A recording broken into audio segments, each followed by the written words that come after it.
Hello friends, welcome to my channel. मुस्कान के आने वाले एपिसोड की अपडेट आपके लिए लेकर आए। उससे पहले प्लीज़ चैनल को सब्सक्राइब कर लीजिए।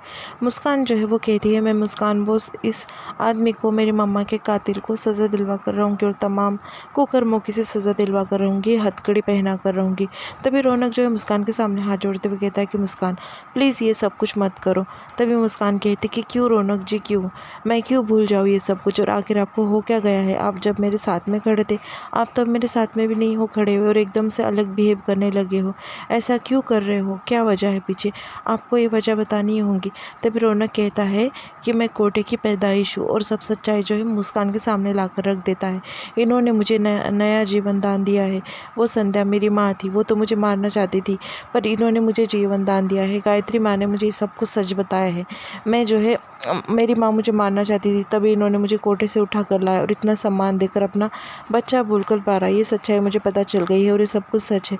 इन्हों के एहसान तले में दबा हुआ हूँ, और ये इंसान ने मुझे नई जीवन दान दिया है। मुस्कान, मैं तुमसे हाथ जोड़कर विनती करता हूँ, सब कुछ भूल जाओ, ये इंसान को सज़ा देने के बारे में भूल जाओ और मेरे साथ में जो है नई ज़िंदगी चालू करो। ऐसा मुस्कान को कहकर जो है रौनक हाथ जोड़ने लगता है और कहता है कि चलो मुस्कान मेरे साथ में। गायत्री और सब कुछ वहाँ पर खड़े होते, सब देखने लगते उसे। तभी मुस्कान जो है रौनक का हाथ छोड़ देती है और कहती है कि नहीं रौनक जी, मैं ये सब कुछ नहीं करूँगी। आपके ऊपर इतना बोझ था, आज मुझे पता चल गया है, और मेरे लिए आप वही फरिश्ता होंगे मेरे रौनक जी। पर मैं ये सब कुछ नहीं करूँगी। आपकी जो स्थान है मेरी ज़िंदगी में वो वही रहने वाला है, पर मैं जो है ये सब कुछ नहीं करूँगी। मैं ये सब कुछ नहीं भुला सकती। जो आपकी मतलब आपके बारे में आप कह रहे हो कि इतने एहसान आपके ऊपर है इनके, आपकी सच्चाई आपके साथ में, पर मेरी सच्चाई मेरे साथ में है। मेरे साथ में इन्होंने इतना गलत किया है। मेरी माँ को जो है इन्होंने ज़िंदा जलाया है, और मैं तो इन्हें सज़ा दिलवा कर रहूँगी। मैंने जो है देवी माँ के सामने प्रण लिया है, मैं सज़ा दिलवा कर रहूँगी ये इंसान को, क्योंकि इसने मेरे साथ बहुत गलत किया है और बहुत लड़कियों के साथ में गलत किया है इसने। ऐसा जो है मुस्कान कहने लगती है। वहाँ पर सर जी खड़े होते हैं, सर जी सब देखने लगते हैं। मुस्कान कहती है कि चाहे कुछ भी हो जाए, मैं इसके पापों की सज़ा से दिलवा कर रहूँगी। रौनक जी, जैसे आपकी सच्चाई है वैसे मेरी सच्चाई है। तभी रौनक कहता है कि जब जब तुम इन्हें सज़ा दिलवाना चाहूँगी या इनके खिलाफ़ कुछ भी करूँगी, मैं सामने खड़ा रहूँगा मुस्कान, और मुझसे तुम्हें लड़ना पड़ेगा, जो कि तुम मुझसे कभी जीत नहीं पाती और जीत भी नहीं पाऊंगी, क्योंकि हमेशा इनकी ढाल बनकर मैं खड़ा रहूँगा। ऐसा रौनक जो है मुस्कान को कह देता है। तभी मुस्कान कहती है कि ठीक है रौनक जी, आप आपका कीजिए और मैं मेरा करूँगी। मैं मेरा फ़र्ज़ निभाऊँगी, और मैंने ये वादा लिया है, मैंने ये प्रण लिया है, मैं ये प्रण नहीं तोड़ने वाली।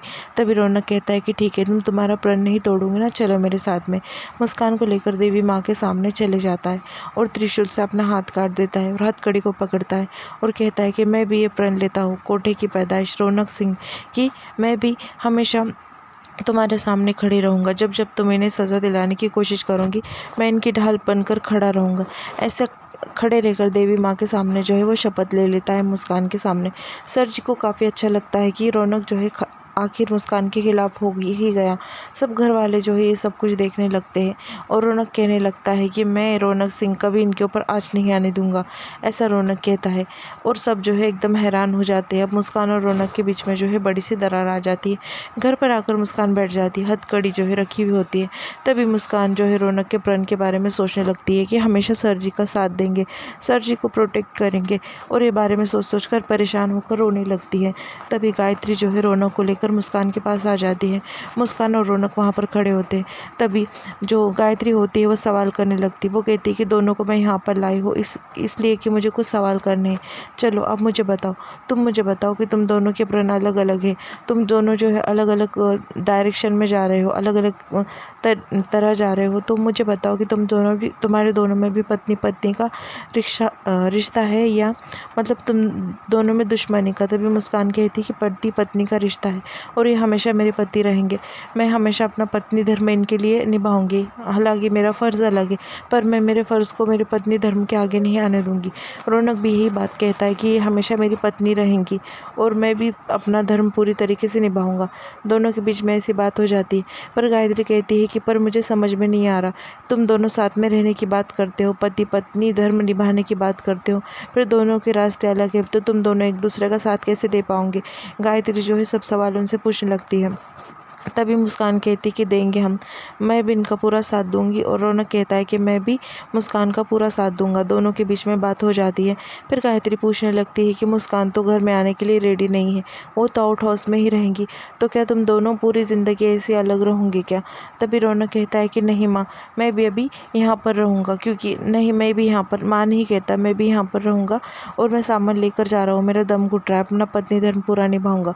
गायत्री जो है परेशान हो जाती है। वो कहती कि मुस्कान समझाना इसे, देख अपना पत्नी धर्म निभा रहा है, तुझे अपनी पत्नी मानता है, पर मुझे माँ नहीं कह रहा है, मैं माँ सुनने के लिए तरस गई हूँ, बोलना उसे। दूसरी तरफ रौनक जो है बैग भरने लगता है। उतने में वहाँ पर हनुमंत आ जाता है। हनुमंत कहने लगता है कि रौनक, भैया जी आप एक काम कीजिए ना, सर जी को बोल दीजिए कि वो अपने गलत काम छोड़ दे। तभी रौनक कहता है कि नहीं, मैं उन्हें कुछ नहीं कह सकता, क्योंकि मैं उनके एहसानों तले दबा हुआ हूँ। मैं उन्हें क्या कहूँ, मैं कुछ भी नहीं कह सकता। अगर मैं कुछ कहना चाहूँ तो भी मैं नहीं कह सकता, क्योंकि इतने एहसान हैं उनके मेरे ऊपर, उन्होंने मुझे जीवन दान दिया है।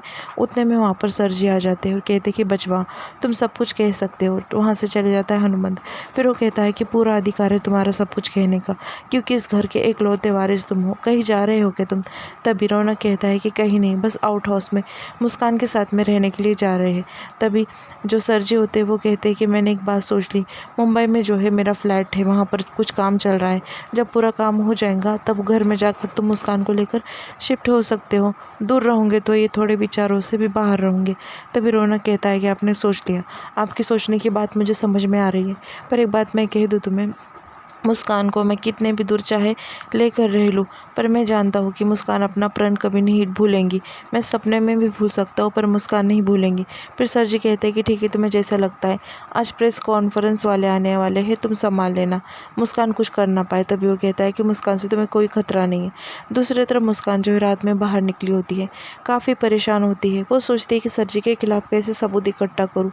सोच रही होती है, चल रही होती है, तभी रास्ते से एक लड़की जो होती है वो जाती है। उसकी किताबें नीचे गिर जाती है, वो उठाती है, फिर लाइट में जाकर जो है वो पढ़ने लगती है। तभी मुस्कान कहती है कि बेटा तुम यहाँ पर क्यों बैठी हो, घर में पढ़ाई करो ना।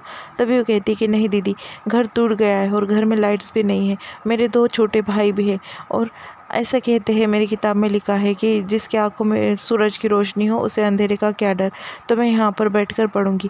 उससे मुस्कान जो एकदम मोटिवेट हो जाती है और सोचने लगती है कि उसे भी ज़िंदगी में कुछ बड़ा करना है और वो भी कुछ बड़ा करेंगी। फिर उसकी मम्मा की बात सोचती है और मतलब लाइफ में कैसा बड़ा बनना है वो बात सोचती है। फिर उसके दिमाग में वो पुलिस कांस्टेबल की भर्ती के बारे में आता है। फिर वो कॉल करती विक्रम को और कहती कि थैंक यू, आपने मुझे फॉर्म भेज दिया, अब मैं फॉर्म भरूंगी। विक्रम भी उसकी तारीफ़ करते हुए कहता है कि मुस्कान, वाह तुम सच में ग्रेट हो। फिर बाद में वो कहने लगता है कि पर तुम्हारे घर वाले मानेंगे क्या इसके लिए? तभी मुस्कान कहती कि उसकी फ़िक्र मत करो, अभी ठान ही लिया है तो वही करूँगी मैं। मुस्कान ऐसा कह देती है। बाद में वो फॉर्म देख लेती है। फिर मोबाइल में उसकी मम्मा की तस्वीर जो होती है वो काटती है मुस्कान।